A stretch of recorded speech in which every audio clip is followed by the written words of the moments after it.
Hello dear students, आज हम बात करने जा रहे हैं एक और डोमेन सब्जेक्ट के ऊपर जो कि है आपका ज्योग्राफी। ज्योग्राफी के अंदर बेसिकली आज जो हम टॉपिक पढ़ने जा रहे हैं वो क्लास 12th का है। ठीक है, तो ऑब्वियसली आप लोगों को अभी ये याद होगा, जिस भी बच्चे को ज्योग्राफी जिसने चूज़ किया है और वो इसको अपना मेन डोमेन सब्जेक्ट चूज़ करके एग्ज़ाम देने जा रहा है तो फॉर श्योर उसको 12th का तो याद होगा। ठीक है, तो थोड़ा सा मैं इसको आप लोगों के लिए ईजी कर देता हूँ। मैं ये जो अभी चैप्टर आपको या कुछ भी चीज़ जो अभी आप समझने वाले हैं अपकमिंग फ्यू मिनट्स में, तो ये याद रखना। हालांकि बहुत सिंपल चैप्टर है बट इसमें से क्वेश्चन बन सकते हैं थोड़े से ट्रिकी। ठीक है, अभी हम कुछ क्वेश्चंस पे भी डिस्कस करेंगे, थोड़ा सा आपको पता होना चाहिए। हालांकि पेपर सिंपल आने वाला है बट कितना ही सिंपल आ जाए, बेसिक चीज़ इसकी उन बच्चों को काफ़ी टफ लगेगी जिन्होंने थोड़ा सा कम ध्यान दे के स्टडी की है। बट अगर आप लोग पढ़ने में ठीक थे, जो होगा ही फॉर श्योर, तो आपके लिए काफ़ी सिंपल सा टॉपिक होने वाला है ये। अगर मैं इकोनॉमिक्स के पॉइंट ऑफ व्यू से बात करूं तो हमारा जो टॉपिक है ना वो आपका पढ़ा हुआ होगा फॉर श्योर, क्योंकि हमने ये सारी एक्टिविटीज़ देखी है। Primary activity, secondary activity, tertiary activity, या मैं कहूँ एग्रीकल्चर एक्टिविटीज़, मैन्युफैक्चरिंग एक्टिविटी, या फिर आपका सर्विस सेक्टर। तो ये सारी चीज़ें ऑलरेडी हमने देख ली है। बट क्योंकि हमारा डोमेन सब्जेक्ट ज्योग्राफी है तो हम उसके पॉइंट ऑफ व्यू से बात करेंगे। आप जो भी बच्चे क्लास 12th वाले थे उनको पता होगा कि आपके 5th चैप्टर था ये, है ना, प्राइमरी एक्टिविटी वाला चैप्टर 5 था। उसके बाद 6th में आपका सेकेंडरी एक्टिविटी और 7th में आपका टर्शियरी एक्टिविटी वाला चैप्टर, तो उनको भी देखेंगे हम। आज इसको एक छोटा सा ब्रीफ लेंगे, इंपॉर्टेंट क्वेश्चंस इस पर डिस्कस करेंगे। मेरे हिसाब से तुम बहुत आसानी से कर जाओगे। देखो, मैं इंपॉर्टेंट चीज़ें इसमें बता रहा हूँ। There is no need to be worried about it. इसके बारे में ज़्यादा तुम्हें सोचना नहीं है, ज़्यादा दिमाग लगाना भी नहीं है। सिंपल से क्वेश्चंस उठाएंगे और आपको समझा देंगे। ठीक है, ये कलर शायद नहीं विजिबल होगा, that would be easy. Okay, so सबसे पहला टॉपिक आता है हंटिंग क्या होता है एंड गैदरिंग क्या होता है। देखो, प्राइमरी एक्टिविटी, पहले तो ये कंसेप्ट समझ लो, जो भी नेचर से हमें मिल रहा है या जो भी प्रोड्यूस कर रहे हैं वो सभी प्राइमरी में आता है। प्राइमरी प्रोडक्ट को कन्वर्ट कर दो आप किसी भी ह्यूमन या फिर मशीन की हेल्प से किसी दूसरे सब प्रोडक्ट में, दैट वुड बी सेकेंडरी। और अगर आप कुछ भी नहीं कर रहे हो, अगर आप केवल अपनी सर्विसेज, अपने नॉलेज के बिहाफ पे अर्निंग कर रहे हो या फिर कुछ भी काम कर रहे हो, तो दैट वुड बी टर्शरी। यहाँ पर हम बात कर रहे हैं पैसे की भी, तो ज्योग्राफी भी आ गई और इकोनॉमी भी आ गई। ज्योग्राफी इसलिए कि कहाँ पर कौन कौन सी एक्टिविटीज़ होती है वर्ल्ड वाइड, तो उसको हम समझेंगे। ठीक है, तो प्राइमरी एक्टिविटीज़ में हमने क्या किया है, बेसिकली एग्रीकल्चर को ऐड ऑन किया है, तो वहाँ पे हंटिंग, शिकार किया जाएगा, गैदरिंग, चीज़ों को कलेक्ट किया जाएगा। तो these two things can be find in how many places which would be actually important for us। तो इसमें हो सकता है most probably they can ask you the places जहां पर इस तरह की चीज होती है। अगर आप गौर करके देखेंगे तो देखिए यहाँ पर सबसे पहली चीज इसने यहाँ पर बताई है कि ऐसा आपको कहाँ देखने को मिल सकता है। यहाँ पर सबसे पहले गैदरिंग की जो प्रैक्टिसेस हैं you can find in northern Canada, Eurasia में आपको देखने को मिलेगा, चिले में आपको देखने को मिलेगा, लोअर एटीट्यूड जोन्स में आप जाएंगे तो अमेजॉन बेसिन में आपको देखने को मिलेगा, ट्रॉपिकल अफ्रीका में मिलेगा। इस तरह से सारी चीजें आपको याद रखनी है। ठीक है, तो आपको गैदरिंग कहाँ कहाँ देखने को मिल रही है, आपको कनाडा वाले रीजन में, यूरेशियन वाले रीजन में और चिले के अंदर। और अगर आप जाएंगे, ये तो हाई एल्टीट्यूड्स की बात है, बट आप अगर लो एल्टीट्यूड्स में जाएंगे तो you need to find such things in Amazon basin, tropical Africa, या फिर आपको जाना पड़ेगा सदर्न ईस्ट एशिया के अंदर। ठीक है, तो ये करना पड़ेगा। इस तरह से क्वेश्चन आपको मिलेंगे। अब सुनो थोड़ा सा और, अगर अपन बात करें कि हंटिंग, ये तो आपने गैदरिंग की बात कर ली, हंटिंग के बारे में बात करें तो ये तो कहीं भी आपको ऑब्वियसली कहीं भी चीज़ें देखने को मिल सकती है। स्पेसिफिकली आप ये नहीं कह सकते कि हंटिंग कहाँ होती होगी, बट ऐसे बहुत सारे प्लेसेस हैं जहाँ पे एग्रीकल्चर एक्टिविटीज़ नहीं होती। जैसे आप अफ्रीकन कॉन्टिनेंट में जाएंगे तो बहुत सारे ऐसे प्लेसेस हैं जहाँ पे जो क्लाइमेट होता है बहुत हार्श होता है, तो मैक्सिमम वहाँ पे रहने वाले जो लोग होते हैं वो हमेशा फॉलो करते हैं हंटिंग के थ्रू ही अपने फूड को कलेक्ट करना। So that you need to find all such activities specially in African continent, वो चीज़ें हंटिंग वाली, और गैदरिंग के लिए आपको ये सारी चीज़ें याद रखनी है। इसके अलावा इन एक्टिविटीज़ में आपको छोटे से कैपिटल इन्वेस्टमेंट की ज़रूरत होती है। इसके बाद में आप टेक्नोलॉजी, बहुत ही कम लो टेक्नोलॉजी यू विल फाइंड। क्यों? कोई चीज़ गैदर्ड करनी, उठा के अपने पास में कलेक्ट करनी, तो उसमें कोई टेक्नोलॉजी लगेगी नहीं। यहाँ पर ज़रूर तुम्हें थोड़ा सा टूल्स वगैरह बनाने पड़ सकते हैं, बट यहाँ पर ऐसा ज़रूरत नहीं है। तो व्हाट यू कलेक्ट्स, तो यहाँ पे प्लांट्स आ जाते हैं, जो भी प्लांट से मिलने वाली चीज़ें हैं, स्पेशली लोग यहाँ पर फ्रूट्स वगैरह या जो वैल्यूएबल थिंग्स होती हैं प्लांट से मिलती हैं, we will collect that. Okay, so ये वाला समझ में आ गया होगा तुम्हें। नेक्स्ट पेस्ट्रोलिज्म के बारे में बात करें तो ये भी बहुत ही सिंपल सा कंसेप्ट है। यहाँ पे मैंने ऑलरेडी, आप लोग वैसे भी जानते होंगे, यहाँ पे पैस्चर से बना हुआ वर्ड है, जहाँ पे एक सफिक्स लग जाए आईएसएम तो मतलब समझ लेना उसको फॉलो करने वाले, आइडियोलॉजी रखने वाले। तो यहाँ पे इसका मतलब होता है आप जब डोमेस्टिकेट कर देते हो, एनिमल्स को रेयर कराते हो पैस्चर्स पे। पैस्चर्स क्या होते हैं? जो चरने की जगह होते हैं उनको पैस्चर्स कहा जाता है। ये या तो कैरी करा जाता है सबसिस्टेंस लेवल पे, जिसको आप नॉमेडिक हर्डिंग्स कहते हैं, या फिर कॉमर्शियल लेवल पे, जिसको आप कॉमर्शियल लाइव स्टॉक रेयरिंग कहते हैं। मतलब आप या तो कॉमर्शियली कोई जगह आपने, गवर्नमेंट ने आपको अलॉट कर रखी कि अपने जानवरों को आप यहाँ चराएंगे, या फिर प्राइवेटली आप किसी भी अपने खुद के खेत में या फिर आसपास के इलाके में जो कि सूखा हो, बंजर हो, या जो किसी की ओनरशिप में ना हो, वहाँ जब आप लेके जाते हैं तो उसको पेस्ट्रोलिज्म, अपने जानवरों को रेयरिंग कराएं। अरे सिंपल सी बात है, जब आप अपने जानवरों को चराते हो ना तो वो वाला पार्ट ये बोल रहा है, ठीक है। अगर इसी को थोड़ा सा स्पेसिफिकली आप पढ़ेंगे तो यहाँ पे नॉमैडिक हर्डिंग्स का मतलब क्या होगा कि आप नोमैड्स, मतलब पुराने तरीके से, पुराने वे आउट आप ढूंढते हो अपने जानवरों को फीड कराने के लिए, तो अल्टीमेटली उसको कहा गया। डीप में हमें पढ़ने की ज़रूरत नहीं है, बट हाँ प्लेसेस आपको ज़रूर पढ़ने पड़ेंगे इसके, कैसा कहाँ कहाँ होता है, तो उस पर एक थोड़ा सा अपन नज़र डाल लेते हैं कि इस तरह का एरिया जहाँ पर इस तरह का एक्टिविटी होता है वो उसका पूरा डिपेंडेंसी होता है ज्योग्राफिकली। सो ये कहाँ कहाँ देखने को मिलेगा आपको? सबसे पहले तो जानवर कौन कौन से पालते हैं हम? Live stock. लाइव स्टॉक का मतलब एक ऐसा चीज़ जो जिंदा है और वो आप फिर बेचने के लिए या उससे मिलने वाली चीज़ों को बेचने के लिए रखते हो, तो उसको आप कंसिडर करते हो लाइव स्टॉक। अपने घर में अगर कोई डॉग हमने पाल रखा है तो हमारा लाइव स्टॉक नहीं है वो, बट अगर हमने गाय पाल रखी है, गाय से हमें दूध मिल रहा है, तो फिर हमारे लिए वो कंसिडर किया जाएगा लाइव स्टॉक, ठीक है। स्टॉक होता है ना, जैसे अपन चीज़ लेकर आते हैं। तो यहाँ पे ट्रॉपिकल अफ्रीका में शीप हो गया, गॉट हो गया, कैमल हो गया, तो इस तरह की याक वगैरह हो गया, फिर जो भी स्पेशली तो गॉट वगैरह ही होता है, गॉट, काऊ या बफेलोज, ठीक है। इन सबको हम देखते हैं। यहाँ पे आपको प्लेसेस याद रखने हैं कि कहाँ पर ये मिल सकता है। तो मंगोलिया के अंदर, सेंट्रल चाइना के अंदर, यूरेशिया के अंदर। आप मुझे बताइएगा ये यूरेशिया है कौन कौन सी जगह, कौन कौन सी कंट्री आती है? कम से कम 3 कंट्रीज़ के नाम बताइएगा। साउथ वेस्ट अफ्रीका और मेडागास्कर वाले जो रीजन है वहाँ पे इस तरह का आपको देखने को मिल सकता है। फिर आपके सामने यहाँ पर समझ में आएगा एक और नया टर्म है, इस टर्म को थोड़ा सा याद रख लेना। ट्रांसह्यूमेंस का मतलब होगा जब माइग्रेट करते हैं आप प्लेन एरियाज से माउंटेन एरियाज में, समर में होता है ना कई बार, जैसे कोई पहाड़ है, यहाँ पर कोई अगर बसावट है या बहुत ही हाई एल्टीट्यूड पे आप रह रहे हो और वहाँ पे फिर स्नो गिरेगी, ठंड बहुत ज़्यादा हो जाएगी, तो आप लोग वहाँ से मूव कर जाते हैं प्लेन्स के अंदर, माउंटेन से प्लेन्स में चले जाते हैं सर्दियों में। जब बर्फ़ कम हो जाती है, जब गर्मियाँ पड़ने लग जाती है काफ़ी तेज़, प्लेन्स गर्म हो जाते हैं, तो वापस से अपने एनवायरनमेंट में नॉर्मली जब पहुँचने के लिए वो लोग मूव कर जाते हैं कहाँ पे? माउंटेन्स में। तो इस पूरी प्रोसेस को क्या कहा जाता है? ट्रांसह्यूमेंस, ठीक है, ट्रांसह्यूमेंस। अब इसमें कौन कौन आते हैं, कौन कौन सी कम्युनिटीज़ आती है? तो बाकरवाल्स आते हैं, गाडीज आते हैं, भूतियाज आते हैं, गुर्जर्स आते हैं हिमालयाज के, और नॉमेडिक हर्डर्स आते हैं जिसके अंदर जो टुंड्रा रीजन्स में मिलते हैं। टुंड्रा रीजन्स में मिलने वाले लोगों को, और ये जो कम्युनिटीज़ मैंने आपको बताई, ये कम्युनिटीज़ बेसिकली मूवमेंट करती हैं समर और विंटर के अंदर, प्लेन से माउंटेन्स पर, माउंटेन से प्लेन्स पर, ठीक है। तो ये चीज़ें आप याद रखना। इसके अलावा ये तो आपने देख लिया नॉमेडिक हर्डिंग्स, और यहाँ पर आ जाएगा आप कॉमर्शियल लाइव स्टॉक्स, मतलब जो भी रेयरिंग करवाएंगे आप लाइव स्टॉक की, अगर कॉमर्शियली गवर्नमेंट की अलॉटेड प्लेसेस पर अगर आप ऐसे करते हैं और इसको एक मैकेनिज्म के थ्रू, मतलब एक सिस्टम के थ्रू अगर आपने अडॉप्ट कर रखा है, तो इसको हम फिर कॉमर्शियल लाइव स्टॉक रेयरिंग के अंदर काउंट करेंगे, ठीक है। कॉमर्शियली आपने उस प्लेस को लिया है चरने के लिए, ठीक है, सिंपल सी बात है। इसके अंदर कौन कौन से होंगे? उन्हीं सभी प्लेसेस पर और वही सभी एनिमल्स, तो इस पर ज़्यादा टाइम अपने को लगाना नहीं है।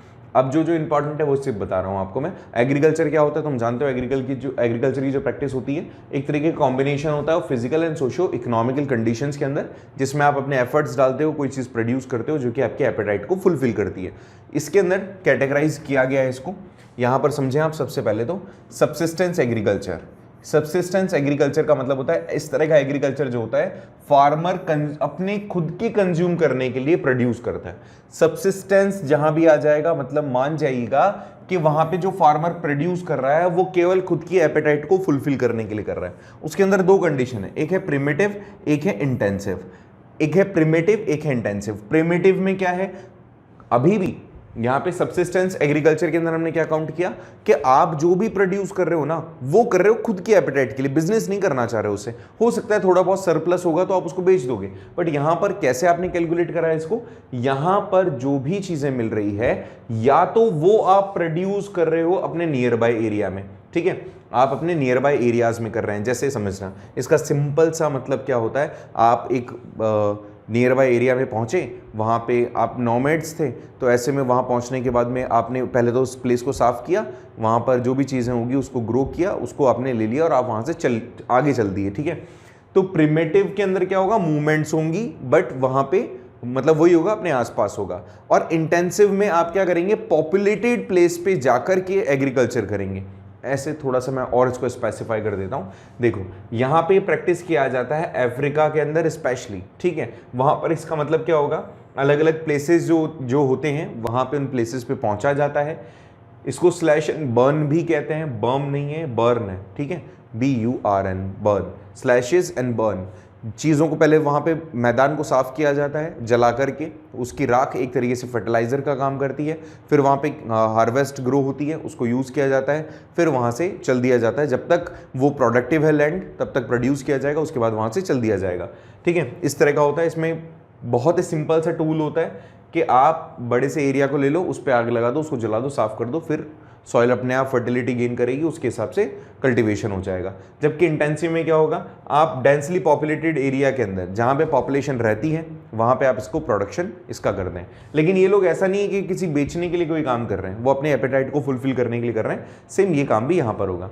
इसके अंदर से आप नेशन को याद रखेंगे, PDF हम आपके साथ में टेलीग्राम चैनल पर शेयर करेंगे ही, तो आपको याद रह जाएगा। अब ये तो हो गए आपके एक तरीके से सब्सिस्टेंस, मतलब खुद के लिए।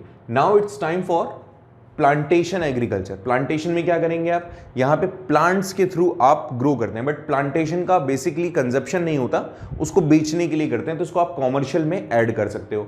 कॉमर्शियल का मतलब बिजनेस पर्पज से। तो यहाँ पे एग्रीकल्चर के जो टाइप है, ये यूरोप स्पेशली यूरोपियन कंट्रीज के अंदर, जैसे जो आप देखते होंगे जो बेवरेजेस होती हैं स्पेशली, जैसे टी हो गई और आपकी कॉफ़ी हो गई, इसके अलावा और भी कोई बेवरेज अगर है, तो जो भी आप प्रोडक्शन कर रहे हैं उसका मेन प्रोडक्शन खुद के लिए तो नहीं होगा, वो है बेचने के लिए। तो ऐसे ही जो कोको बीन्स होते हैं ना, उन कोको बीन्स को आप यूज़ करते हो फॉर कॉफ़ी, तो ये सबसे ज़्यादा आपको अफ्रीकन कॉन्टिनेंट के अंदर, इसके अलावा इंडिया के अंदर से टी, श्रीलंका के अंदर भी टी, मलेशिया से रबर, शुगर केन, बनाना इन वेस्ट इंडीज़, ऐसे अलग अलग जगह से अलग अलग बेवरेजेस के लिए या फिर जो भी प्लांट्स के थ्रू आपको प्रोडक्ट मिल रहा है उसके लिए प्लांटेशन का काम किया जाता है। और जहां पर भी प्लांटेशन होगा उसको आप प्लांटेशन एग्रीकल्चर में काउंट करोगे, ठीक है। इन जगहों को आप याद कर लेना। हो सकता है मोस्ट प्रोबेबली आपसे कोई प्रोडक्ट पूछ ले और बोल दे कि भाई बताइए सबसे अच्छी टी कहाँ पर मिलती है एशियन कॉन्टिनेंट से, तो आपको बताना पड़ेगा कि इंडिया या फिर चाइना भी प्रोड्यूस करता है टी, श्रीलंका भी करता है, हम कॉफ़ी भी प्रोड्यूस करते हैं, तो इस तरह से आपको बताना पड़ सकता है। फिर है एक्सटेंसिव कॉमर्शियल ग्रेन्स कल्टीवेशन। अब आप क्या करेंगे, बहुत बड़े पैमाने पर ज़मीन लेंगे या बहुत बड़े एरिया में ज़मीन लेकर के आप प्रोडक्शन करेंगे, बट आपका मेन प्रोडक्शन का जो इंटेंशन है that is produce things for earning the profits, ठीक है। पैसा कमाने के लिए आप प्रोड्यूस कर रहे हो स्पेशली ग्रेन्स को। अब इसमें आप क्या करेंगे, इस तरह की जो प्रैक्टिसेस होती हैं इसके अंदर आपने कुछ ऐसे प्लेसेस आप चूज़ कर रहे होते हो जहाँ पे आप प्रोडक्टिविटी आसानी से गेन कर सकते हो। जैसे यहाँ पे काफ़ी सारे प्लेसेस आपको बताए हैं जहाँ पर इस तरह का प्रोडक्शन होता है। बेसिकली 10th क्लास तक आपने जब इसको पढ़ा होगा तो बहुत ही छोटे पैमाने पर और भारत के हिसाब से पढ़ा होगा, बट क्योंकि आप 12th में हैं तो अब ये ज्योग्राफिकली आपको थोड़ा सा एरिया अपना एक्सपेंड करना पड़ेगा, तो वही चीज़ यहाँ पर बताई गई है, वो थोड़ा सा आपको याद रखना है, ठीक है। क्रॉप्स कौन कौन से स्पेशली उगाई जाती हैं, कॉर्न सबसे ज़्यादा होता है, व्हीट होता है, बार्ले होता है, ओट्स होते हैं और भी बहुत सारी चीज़ें हैं जो यहाँ पे ग्रो की जाती हैं, ठीक है। अगर इसको थोड़ा सा आप देखेंगे तो समझ जाइएगा कि अगर केवल आपने बिजनेस करने के लिए ग्रो किया है तो उसको सब्सिस्टेंस नहीं मानेंगे, एक्सटेंसिव मानेंगे, कॉमर्शियल मानेंगे। एंड अगर आपने खुद के यूज़ करने के लिए किया है तो आपको पता होना चाहिए कि कौन से एरिया में और कितने लेवल पे आप प्रोड्यूस कर रहे हो, उसी हिसाब से आप उसको डिवीजन करोगे। हमारे यहाँ पर स्पेशली मैक्सिमम लोग जो होते हैं ना खुद की कंजप्शन के लिए भी साथ में बिजनेस के लिए भी इस तरह की फार्मिंग करते हैं, तो that would B mix farming. Mix farming में हमने क्या किया, मिक्स फार्मिंग में दोनों ही प्रैक्टिसेस हुई ठीक है, यहाँ पर थोड़ा सा इसको एलैबोरेट करते हैं। ये practices specially northern western Europe में होती है, अमेरिका के अंदर होती है, यूरेशिया के अंदर होती है, जहाँ पे टेम्परेट लैटिट्यूड्स पे आप जाकर के फसल को या जो आपकी हार्वेस्ट होती है उसको आप ग्रो करते हो। सेम वही क्रॉप्स है, इसमें आप एक्स्ट्रा इनकम के लिए जानवर भी अपने साथ में रख लेते हो, और मेन आपका इंटेंशन होता है कि आप पहले अपने खुद के कंजप्शन के लिए, देन फिर उसमें बचेगा जो एक्स्ट्रा आप उसको एक तरीके से बेच देंगे, उससे मुनाफा कमाएंगे। वो हो गया। डेयरी फार्मिंग की बात करें तो डेयरी फार्मिंग में वही सेम चीज़, आपने जानवरों को, लाइव स्टॉक को अपने साथ में रखा, उससे डेयरी प्रोडक्ट्स बनाए और फिर उसको बेचा। ये कहाँ कहाँ? ऑस्ट्रेलिया, न्यूजीलैंड और तंस्मेनिया, इसके अलावा कनाडा, यूरोप और आपके इंडिया को भी इसमें आप काउंट करेंगे। ठीक है, इसमें कौन कौन से एनिमल्स होंगे ये आप सभी नॉर्मली जानते ही हो। इसके बाद में मेडिटेरेनियन, इसको थोड़ा सा और मैं आपको बताता हूँ, देखिए नेक्स्ट वाले में बात करें तो यहाँ पर देखें मेडिटेरेनियन एग्रीकल्चर के अंदर हम बात करते हैं। मेडिटेरेनियन एग्रीकल्चर के अंदर यूरोप, नॉर्थन अफ्रीका, इसके अलावा कुछ आपके अमेरिकन पार्ट आ जाता है, कुछ आपका यूरेशियन पार्ट आ जाता है, वहाँ पे आप हार्वेस्ट ग्रो करते हो। मेजरली इसका स्पेसिफिकेशन है सनलाइट जहाँ पर लिमिटेड, जैसे आप टेम्परेट जोन जिसको कहते हो, वहाँ पे सनलाइट का जो रिफ्लेक्शन है, मतलब कितनी सीधी पड़ रही है और किस हिसाब से, मतलब ऐसा नहीं होगा पूरे टाइम सीधी पड़ रही होगी। एक वेदर जहाँ पे फ्लक्चुएट होता है, जैसे हमारे इंडिया के अंदर की सर्दियाँ और गर्मियाँ, उस तरह की जगह पर जब एग्रीकल्चर किया जाता है उसको आपने मेडिटेरेनियन एग्रीकल्चर में काउंट किया है। इसके अलावा ये वाला पॉइंट थोड़ा सा याद रखना, सिट्रस फ्रूट के लिए आपको इस तरह का प्लेस चाहिए होता है। एक आ जाता है विटिकल्चर। विटिकल्चर के अंदर आपने ग्रेप्स को ग्रो करना देखना होता है कि जहाँ पे ग्रेप्स ग्रो हों उसको विटिकल्चर में काउंट किया जाएगा। गार्डनिंग हो गया और हॉर्टिकल्चर हो गया, जैसे छोटे से प्लेस पर आपने बहुत ही छोटा सा गार्डन है या फिर आप बगीचे के अंदर कोई भी हार्वेस्ट ग्रो कर रहे होते हो, बड़े खेत में नहीं कर रहे होते हो, तो उसको गार्डनिंग कह दो या हॉर्टिकल्चर कह दो, ये भी आपको देखने को मिलता है। मैं थोड़े से क्वेश्चन आंसर्स पे आपको ले जाता हूँ। अच्छा, 2-3 और चीज़ें हैं वो भी देख लो। ट्रक फार्मिंग हो गया। ट्रक फार्मिंग के अंदर स्पेशलाइजेशन होता है, इसके अंदर वेजिटेबल्स वगैरह कुछ ही प्लेसेस पे उगती है, तो इसमें लंबे डिस्टेंस तक फार्म से अर्बन मार्केट तक पहुंचाया जाता है। तो जो खेत होते हैं, खेत से उस चीज़ को लिया जाता है, ट्रक में भरा जाता है, रातों रात एक प्लेस से दूसरे प्लेस पे पहुंचा देते हैं। वो चीज़ वहाँ तक पहुँचते पहुँचते पक जाती है, तो उसको ट्रक फार्मिंग कहा जाता है। फैक्ट्री फार्मिंग क्या कहा जाएगा? देखिए, फैक्ट्री के अंदर लाइव स्टॉक को रखा जाएगा, वहाँ पे चाहे पोल्ट्री हो गया या फिर कैटल्स को एक जगह पर रखा गया, तो ऐसे में यहाँ पे बड़ा इन्वेस्टमेंट चाहिए होता है, थोड़ा सा ये सुपरविजन की ज़रूरत होती है, इसमें मेंटेनेंस ज़्यादा होता है, लेकिन ये मान के चलें वहाँ पे फैक्ट्रीज़ के अंदर फार्मिंग हो जाती है लाइव स्टॉक से। ठीक है, ये सारी चीज़ें। कॉर्पोरेटिव फार्मिंग्स के अंदर थोड़ा सा स्पीडली बता रहा हूँ क्योंकि छोटे लेक्चर होने चाहिए, अदरवाइज तुम लोग देखोगे नहीं ना। कॉर्पोरेटिव्स के अंदर आपने क्या किया?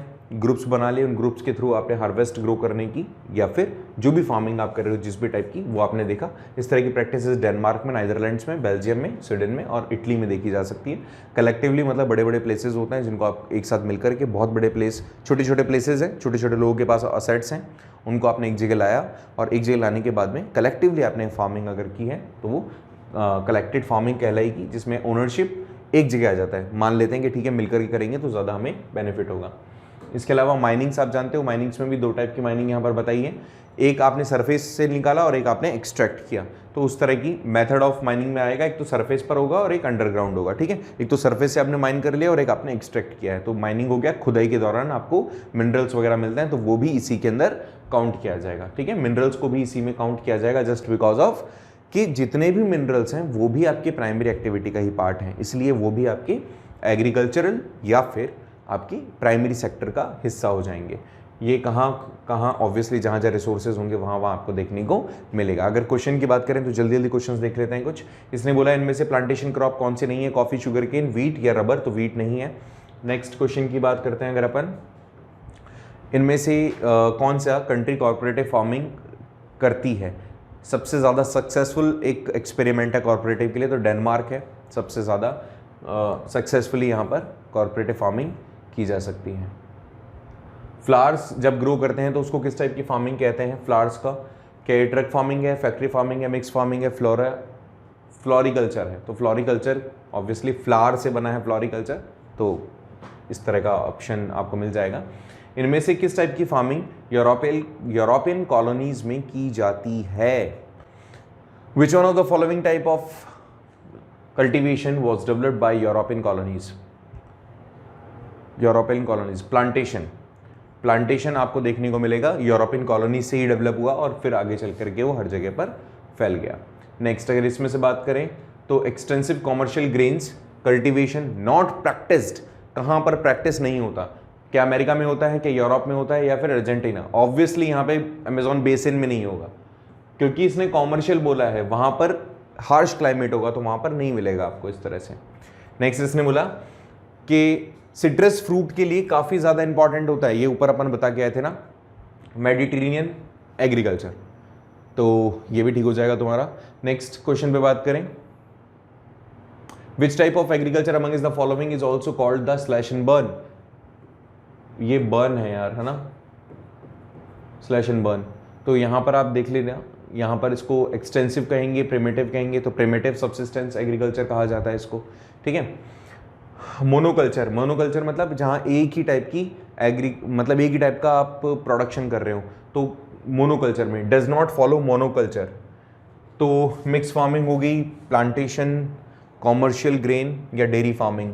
Which one of the following does not follow monoculture? जहाँ पे मोनोकल्चर एक नहीं होता, एक से ज़्यादा होती है, तो मिक्स फार्मिंग, एक से ज़्यादा आप हार्वेस्ट ग्रो करोगे। इनमें से कौन सी एक्टिविटी है जो सबसे ज़्यादा पुरानी है किसी मैन के थ्रू? मतलब कौन सी ऐसी प्राइमरी एक्टिविटी है जो ह्यूमन करता है? ऑब्वियसली गैदरिंग, चीज़ों को इकट्ठा करना, कलेक्ट करना और यूज़ करना, तो gathering would be right answer. Which gathering the gathering is practised in? Gathering कहाँ प्रैक्टिस की जाती है? अमेजॉन बेसिन वुड बी होगा right answer, that would be right answer, Amazon basin के अंदर। फिर नेक्स्ट क्वेश्चन की बात करें कि bark of cinchona tree use किया जाता है, ठीक है। सिनकोना से क्या बनता है? मेडिसिन से रिलेटेड है बेटा ये, ठीक है ना। तो सिनकोना की बार्क से क्या बनाया जाता है? तो मैंने आपको जैसे बताया कि मेडिसिन से रिलेटेड है, तो नीचे ऑप्शंस में भी आप देख लीजिए कौन सा मेडिसिन से रिलेटेड है, ठीक है। तो मुझे तो यहाँ दिख रहा है क्विनिन एक तरीके का मेडिसिन होता है, तो क्विनिन के लिए आपको सिनकोना ट्री चाहिए होता है। नेक्स्ट है ट्रांसह्यूमन क्या है? इनमें से कौन सी ट्राइब है जो कि ट्रांसह्यूमन प्रैक्टिसेस करती हैं? तो यहाँ पे मैंने ऊपर अभी बताया था आपको, भाकरवाल्स दिख रहा है मुझे, तो इस तरह का ही आपको क्वेश्चन पूछेगा, तो भाकरवाल्स आ जाएगा फिर इसमें। नेक्स्ट क्वेश्चन की बात करें तो फिजेंटस को यूज किया जाता है किस चीज़ के लिए, किस चीज़ को ग्रो करने के लिए? टी, कॉफ़ी, कोको या शुगर केन, सॉरी। तो यहाँ पे फिजेंटस एक तरीके का खेत होता है बेटा, इस खेत के अंदर छोटे छोटे पौधे लगाए जाते हैं और उनका मेन इंटेंशन होता है कि वो कॉफ़ी को ग्रो करे, ठीक है। तो यहाँ पे coffee would be right. Denmark किस चीज़ के लिए फेमस है? अपनी डेयरी फार्मिंग के लिए। डेनमार्क के अंदर डेयरी फार्मिंग बहुत बहुत ज़्यादा अच्छी है, ठीक है, और काफ़ी ज़्यादा अच्छा वहाँ का प्रोडक्ट भी है। तो इस तरह से कुछ हमने एक टॉपिक को देखा। लेक्चर थोड़ा बड़ा हो गया, मैं चाह रहा था बहुत छोटा सा हो, लेकिन होपफुली ये चीज़ तुम्हें बेनिफिट देगी। अगर इस तरह के क्वेश्चंस और भी चाहिए हो तो मुझे पर्सनली बता दीजिएगा, या हमारे टेलीग्राम चैनल के थ्रू आपको हमारा नंबर मिल ही जाएगा, तो वहाँ पर आप पर्सनली बात भी कर सकते हैं। और ये PDF मैं वहाँ शेयर कर दूँगा, तो PDF के थ्रू आप इन चीज़ों को एक बार फिर से आप थोड़ा सा कंसेप्ट वाइज समझ पाएंगे। मिलते हैं नेक्स्ट वीडियो में एक और नए चैप्टर के साथ में। टिल देन हमारे वीडियोज़ को देखें, कोई सजेशन हो तो सजेशंस दें, और अगर आपके कोई फ्रेंड्स वगैरह भी हैं जो इस तरह के CUT एग्जामिनेशन की तैयारी कर रहे हैं तो उनको भी हमारे चैनल को सब्सक्राइब करने को कहें या फिर सजेस्ट करें उनको, so that they can also do the preparation. Thank you so much for joining और वॉचिंग दिस वीडियो। मिलते हैं नेक्स्ट वीडियो में। Thank you.